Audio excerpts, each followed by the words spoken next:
سلام علی عباده الذین اصطفى اما بعد فاعوذ باللہ من الشیطان الرجیم بسم اللہ الرحمن الرحیم الف لام میم ذالک الکتاب لا ریب فیہ ھدی للمتقین قال اللہ تبارک و تعالی فی القرآن المجید و فرقان الحمید قال رسول اللہ صلی اللہ علیہ وسلم لا ایمان لمن لا امانت له ولا دین لمن لا عہد له او کما قال علیہ الصلوۃ والسلام۔ میرے علماء کرام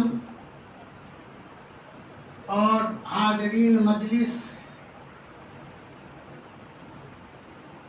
اور خاص طور پر حقی صاحب، یہ بہت ہی بڑی کامیابی کی شکل نظر آ رہی ہے جو ہم آپ یہاں دیکھ رہے ہیں۔ غالباً اسی طرح پہلے مدارس کا رواج تو تھا نہیں، کہیں جھگیوں میں، کہیں کھلیانوں میں، کہیں معاملہ یہ ہے کہ چار دیواریوں میں درس قرآن درس حدیث ہوتی۔ ہمارے یہاں تو یہی دستور تھا آج سے 100 سال تک۔ سید مناظر حسن گیلانی رحمۃ اللہ علیہ میرے چچا ہیں۔ میں اس وقت ہائی اسکول میں تھا تو وہ حیدرآباد سے واپس آ گئے تھے وطن، اسی کے وہاں جھگڑے رگڑے ہو گئے تھے، تو انہوں نے فرمایا تھا کہ میاں، میں چھوٹا تھا لیکن مجھے اچھی طرح یاد ہے، میرے والد کے وہ پھوپھی زاد بھائی تھے اور سید سلیمان ندوی بھی پھوپھی زاد بھائی تھے اور دونوں خالہ زاد بھائی تھے آپس میں۔ تو انہوں نے فرمایا کہ میاں، ہم نے کہا یہاں مدرسے وغیرہ جو اب فرمایا یہ اب کھلے ہیں بیٹے، 100 سال پہلے یہاں مدرسے کا وجود نہیں تھا، جتنے علماء تھے وہ سب جاگیردار تھے ہمارے لیے۔ حدیث ایک ایک معاملہ، حدیث اگر پڑھنا ہوتا تو شیخ کے پاس جاتے تھے، وہاں ہمارے یہاں تھے شیخ نجم الدین، یہ 52 گاؤں کے مالک تھے۔ یہ اپنی مسجد میں تہجد کے وقت آتے تھے، اشراق پڑھ کے جاتے تھے اور بچوں کو تعلیم دیتے تھے۔ یہ 40 بچوں کو اپنی جیب خرچ سے پڑھاتے تھے۔ اسی طرح مولانا شہباز پوری تھے جو فقہ پڑھاتے تھے، وہ 35 بچوں کو اپنے پاس رکھتے تھے، جہاں ان کی دھان کی کٹنی ہو رہی ہو، گیہوں کی کٹنی ہو، وہیں پہ اپنا بچھایا، مٹکے رکھ دیے اور بچوں کا اگر نماز کا وقت ہوا وضو کیا، نماز پڑھ لیے اور درس دے رہے فقہ۔ عربی ادب کے ماہر کون تھے؟ مولانا شوق نیموی رحمۃ اللہ۔ ہمارے یہاں سے پورب یہ جو ہے 3 میل پہ تھے، ان کا بھی یہی تھا، 60 بچوں کا رکھتے تھے اور تعلیم دیتے تھے۔ منطق کے میرے دادا کے پردادا تھے، میرے دادا کے پردادا کون؟ مولانا محب اللہ بہاری سلم کے امام۔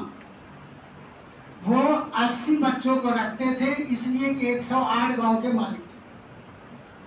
ان کو اورنگزیب رحمۃ اللہ علیہ نے یہ ان کو جاگیر میں دیا تھا۔ اورنگزیب کے دونوں لڑکے اعظم جاں معظم جاں کے یہ اطالیر تھے، افغانستان میں تعلیم دیتے تھے، تربیت دیتے تھے، اور یہ 2 سال ہندوستان کے وزیر اعظم رہے مولانا محب اللہ بہاری۔ جب اورنگزیب رحمۃ اللہ علیہ کے انتقال ہوا، ان کے لڑکے جب دلی کی حکومت پر آئے تو انہوں نے 2 سال وزارت کی کرسی کو سنبھالا۔ 2 سال کے بعد انہوں نے کہا کہ بیٹے اب میں وطن جانا چاہتا ہوں۔ کہے حضرت کیا بات ہوگی، کوئی غلطی ہو گئی؟ نہیں، حاسدین زیادہ پیدا ہو گئے، اور میں نہیں، حاسدین ہونے دیں، ہاتھی چلے کتے بھونکے تو اس سے کیا ہوتا ہے؟ فرمایا نہیں، میں نہیں چاہتا ہوں کہ میری وجہ سے کوئی کلمہ کو جہنم میں جائے۔ وزارت چھوڑ دی انہوں نے اور وطن آ گئے۔ اسی وجہ سے ہمارے یہاں جاگیرداریں بہت زیادہ ہیں، انہی لوگوں نے دیا جو ہے اب تک۔ اور اسی اورنگزیب کے وقت سے ہمارے یہاں عدالت چلی آ رہی ہے، جس میں بنگال سے لے کر کے اور آپ کے یو پی کا یہ حصہ جو اعظم، یہاں تک کہ یہ صوبہ بنگالہ میں تھا، اس میں 156 قاضی کی جگہ تھی، جس میں یہ تھے آپ کے بھائی حاجی سجاد صاحب رحمۃ اللہ، یہ قاضی ہمارے یہاں کہلاتے ہیں، یہ ہمارے والد کے ماموں تھے۔ تو یہ 156 میں یہ معاملہ چلتا تھا، اور سارے علماء تھے جو اس کام پر متعین تھے، اور انہی کے تحت خانقاہیں چلتی تھیں تمام خانقاہوں میں۔ جیسے کہ معاملہ پھلواری شریف کی خانقاہ ہے، اماد الدین کی شریف خانقاہ ہے، پھر معاملہ یہ ہے کہ اور بھی خانقاہیں ہیں بہت ساری، لیکن منگیر کی خانقاہ رحمانی ہے، یہ تو ابھی کا ہے سب سے۔ بہرحال تو انہوں نے یہ ساری، تو درس اسی طرح ہوتا تھا۔ یہ تو قاسم نانوتوی رحمۃ اللہ علیہ کی برکت ہے، جو میرے چچا مولانا مناظر حسن گیلانی نے ان کی سوانح میں لکھا ہے، جس کی عربی کی جب افتتاح ہوئی تھی تو اویس صدیقی نے مجھے ولی کلی مولانا کلیم کے جو ہے وہ یہ تھے داماد، انہوں نے بلایا تھا اس کی افتتاح میں کہ آپ کے چچا کی کتاب ہے، اس کو میں عربی میں کیا ہوں آپ آ کر کے، تو وہ میں گیا تھا اسی وقت نانا تھا۔ بہرحال تو یہ تمام لوگوں نے اسی طرح بولیوں پر تعلیم دی ہے، اور جب جا کر یہ دین ہم تک پہنچا ہے۔ میں نے آپ کے سامنے سورہ بقرہ کی سب سے پہلی آیت تلاوت کی ہے، اور دوسری ذالک الکتاب لا ریب فیہ ھدی للمتقین، اس کتاب میں ہدایت متقیوں کے لیے، سبھی کے لیے نہیں۔ کیا کہا قرآن نے؟ الف لام میم ذالک الکتاب لا ریب فیہ، یہ ایسی کتاب ہے کہ اس میں ذرا شک نہیں۔ ذرا شک نہیں مطلب تو ساری دنیا کو ماننا چاہیے، مستثنی کر دیا آگے ھدی للمتقین، کہ اس کتاب میں ہدایت متقیوں کے لیے، سب کے لیے نہیں۔ ہاں، اور یہ حدیث آج گھر بیٹھے مل رہی ہے۔ میں انڈونیشیا میں تھا، وہاں اس نے سوال کیا کہ جی ہم بھی تو حدیث پڑھتے ہیں، اب تو موبائلوں پر بھی آ رہا ہے، اس میں کیا بات ہو گئی؟ کہ ہاں تو معاملہ یہ ہے کہ استاد بھی آپ کا کوئی ہے تو نہیں، تو پھر گمراہ ہو جاؤ، بغیر استاد کے نہیں معاملہ آگے بڑھو گے۔ اور اس کے لیے تو تم جیسے نہیں پجامہ چھاپ بڑے بڑے لوگوں نے تقویٰ اور طہارت کے ساتھ اس چیز کو اپنایا ہے۔ میرے چچائی نے بتایا تھا، مناظر حسن گیلانی رحمۃ اللہ علیہ نے امام بخاری کے لیے، کہ امام بخاری سفر کر رہے تھے کشتی پہ دریا میں، تو آپس میں باتیں ہوتی ہیں، آپ کہاں جا رہے ہیں، آپ کہاں جا رہے ہیں، تو ہوتا ہے کس مقصد سے؟ تو بھائی ملا آدمی تو سیدھا سادہ ہوتا ہے، اب تمہاری چھل کپٹ ہے دلوں میں تو اس کو کیا کرے گا؟ مولوی تو صاف بات کرتا ہے، صاف بات کرتا ہے۔ اب وہ ان سے پوچھا کہ آپ کہاں جا رہے ہیں؟ میں فلاں جگہ جا رہا ہوں۔ پیسے کتنے؟ کاہے کے لیے؟ تو بھائی وہ امانت ہے میرے پاس، کسی کی اشرفیاں وہ دینے جا رہا ہوں۔ اب 10,000 اشرفیاں، اب اس کے تو اوسان گئے، یہاں اس کو کسی طرح لو، دنیا دار تو وہی ہوتا ہے نا جو دنیا کو زور سے پکڑے، لیکن معلوم نہیں ہے کہ پکڑنے میں جب کھینچتا ہے نا، اگر ایک طرف سے چھوٹ گیا تو نہ جانے کہاں گرے گا، وہ اس کو خیال ہی نہیں۔ بہرحال اب اس نے اپنے جو ہے کچھ دور جا کر چیخنا شروع کر دیا، میرے توڑے نہیں ہیں، میرے توڑے نہیں۔ آج کل کے لونڈے تو تھوڑے بھی نہیں جانتے ہوں گے کیا ہوتے ہیں. پہلے ہوتے تھے یہ کمر میں سونے کے سکے اور چاندی کے سکے باندھے جاتے تھے, اس کو کہتے تھے توڑا.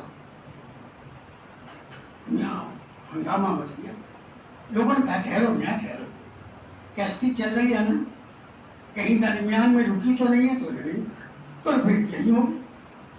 جامع تلاشی لو, اثاثہ تلاشی, اب سامان کی تلاشی ہونے لگی. جب تلاشی ہوئی تو کہیں بھی اشرفی آئی. اب وہ بڑا پریشان, کشتی رکی نہیں, اور اس آدمی کی شکل ایسی نہیں ہے کہ یہ جھوٹ بولے. شکل بھی تو آدمی کو بتا دیتا ہے نا بھائی, جھوٹ بولنے والا آدمی ہے. آخر وہ اشرفیہ گئی کہاں؟ خیر لوگوں نے لان تان کیا, میں تو لوگوں کو پریشان کر دیا. تھوڑی دیر کے بعد اس نے معافی مانگنی شروع کر دی اور کہا حضرت یہ تو بتائیں کہ آپ جھوٹ تو نہیں بول سکتے. پھر یہ اشرفیہ گئی کہاں, اور اگر جھوٹ بول دی تو کس لیے؟ فرمانی اشرفیہ تو تھی میرے پاس. پھر کہلے وہ میں نے سمندر میں ڈال دیا. 10,000 اشرفیہ سمندر امام بخاری نے ڈال دی. کیا کہہ دیا؟ کہلے ہاں میں محدث ہوں نا, لوگ ہماری حدیثوں کو لیتے ہیں, تم نے تو جھوٹ الزام لگایا میرے اوپر. اگر یہ بات ثابت ہو جاتی تو لوگ میری حدیثوں کو نہیں لیتے. ان حدیثوں پر اتنی محنت کی گئی ہے, لوگوں نے اپنی زندگیاں کھپا دی ہیں, اور آج چوڑے چمار جس کو دیکھو وہ اپنا لے کر کے موبائل پہ بیٹھ جاتا ہے, میں تو حدیث پڑھ رہا ہوں. حدیث پڑھ رہے نہیں, گمراہ ہو رہے ہو, گمراہ ہو رہے ہو. اس کے لیے کسی استاد کو پکڑو, جب جا کر تم پائے. اس لیے قرآن کہہ رہا ہے ذالک الکتاب لا ریب فیہ ھدی للمتقین.